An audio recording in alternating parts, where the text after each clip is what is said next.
हमीरपुर सदर के विधायक आशीष शर्मा ने हमीरपुर पुलिस प्रशासन पर लगाए शक्ति का दुरुपयोग करने के आरोप। पुलिस द्वारा राजनीतिक दबाव के कारण की गई कार्रवाई के खिलाफ बुधवार को हमीरपुर सदर के विधायक आशीष शर्मा ने एक पत्रकार वार्ता के दौरान हमीरपुर पुलिस प्रशासन पर सवालिया निशान खड़े किए हैं। आशीष शर्मा ने कहा कि उनकी छवि को धूमिल करने के लिए षड्यंत्र के तहत राजनीतिक कार्रवाई हमीरपुर पुलिस द्वारा की गई है। उन्होंने कहा कि हमीरपुर के एसपी राजेश शर्मा अपने पद का दुरुपयोग कर एक झूठी एफआईआर उनके परिवार सदस्य के ऊपर दर्ज करवाई गई है।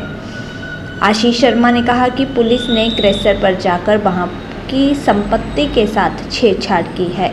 तथ्यों को मिटाने के लिए सीसीटीवी की हार्ड ड्राइव भी निकालकर साथ ले गए हैं, जबकि सीसीटीवी में साफ तौर पर दिख रहा है कि यह सभी वाहन खड़े हैं और क्रेशर पर सिर्फ 2 कर्मचारी हैं। वहीं आशीष शर्मा ने बताया कि इस मामले को लेकर डीजीपी, पुलिस अधीक्षक हमीरपुर, उपायुक्त हमीरपुर और थाना प्रभारी सुजानपुर को लिखित में शिकायत दी गई है। अगर पुलिस एफआईआर दर्ज नहीं करती है तो माननीय अदालत का दरवाजा खटखटाया जाएगा। देखिए, मैंने प्रेस कॉन्फ्रेंस के माध्यम से भी और अभी आप सब मीडिया के बंधुओं के माध्यम से भी मैंने पुलिस विभाग से प्रश्न पूछा है कि क्या उस क्रेशर पर आप लोगों ने खनन करते हुए वहां पे मशीनरी को पकड़ा? क्या वहां पे पोकलेन जेसीबी खनन कर रही थी, टिप्पर खनन कर रहे थे?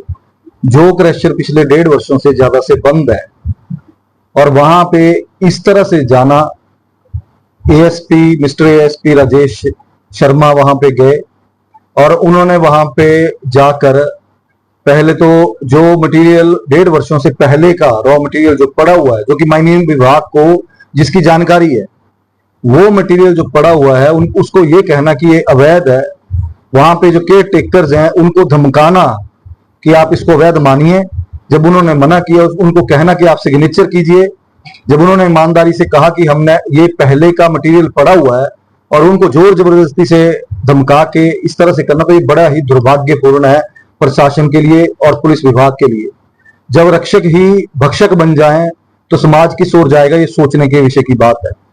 ये राजनीति से प्रेरित षड्यंत्र है, राजनीति इसमें की जा रही है। डीपीआरओ अलग बयान जारी करता है, कहता है कि उसमें एक पोकलेन, 2 जेसीबी, 4 टिप्पर, एक मिक्सर खनन करते हुए पकड़े गए।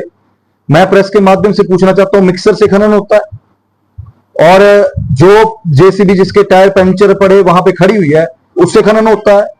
या वहां पे जो टिप्पर, 4 टिप्पर हैं जिनमें से 2 टिप्पर खराब पड़े हैं उनसे खनन होगा? केवल और केवल अपने आकाओं को खुश करने के लिए कि किस तरह से विधायक की छवि को धूमिल किया जाए। झूठी एफआईआर है, जो पहले भी 2 मुकदमे मेरे पर दर्ज किए गए।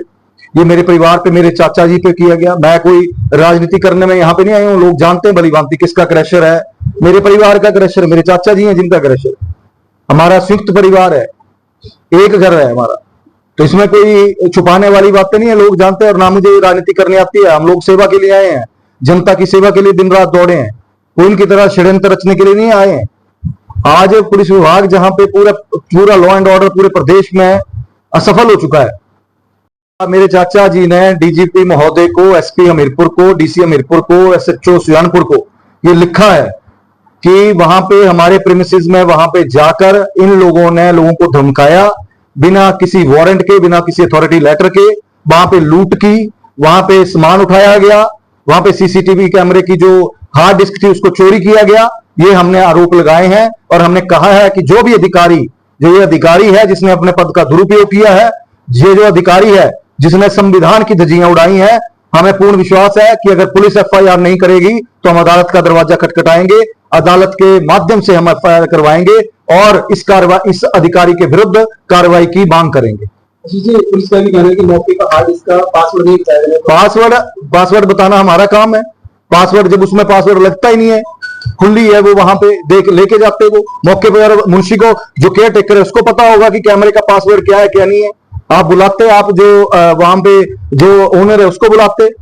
आपका क्या मतलब है कि आप हमारी प्रीमिसेस में आके वहां से उठा के लेके जाते हैं? आपने किससे पूछ के उठा के लेके जाते हैं? मेरे घर में कोई खुद घुस आता है और बोलता है कि मैं पुलिस का आदमी हूं और 8 लोगों को लाके घुस जाता है और बिना किसी चिट्ठी के, बिना किसी पत्र के उठा के आ जाएगा मुंह और बोलेगा कि मैं आपका ये चेक करूंगा, वो चेक करूंगा। तो मुझे ये संविधान है, ये स्वतंत्र भारत है, इसमें ये शक्तियां दी हुई हैं कि मैं क्वेश्चन कर सकूं, पूछूं उससे। और ये वहां पे मेरे जो मुलाजिम है, मेरे परिवार ने जो वहां पे केयर टेकर रखे हुए हैं, उन्होंने वहां पे जो है उनसे पूछा, लेकिन उनको डराया धमकाया गया कि मुकदमा दर्ज करेंगे तुम पे। इस तरह का जो है इन लोगों का व्यवहार रहा है। और ये जो लेके गए हैं वहां पे हार्ड ड्राइव जो लेके गए हैं, ये अपनी नालायकी को छुपाने के लिए लेके गए हैं, क्योंकि अब सबूतों के साथ छेड़छाड़ करना जो है वो पुलिस विभाग का काम बन चुका है। चाहे वो मिमल नेबी का मामला हो, चाहे वो यहाँ के किसी के ऊपर कोई षड्यंत्र रचना हो, तो ये पुलिस का आम जो है वो पुलिस के लिए आम चीजें हो चुकी हैं। लेकिन वो शायद भूल गए हैं कि न्यायालय भी, कोर्ट भी कोई चीज है जहां पे कोई अपना आवाज बुलंदी के साथ रख सकता है। हो रहे हैं और कई तरह के 2 नंबर के धंधे किए जा रहे हैं।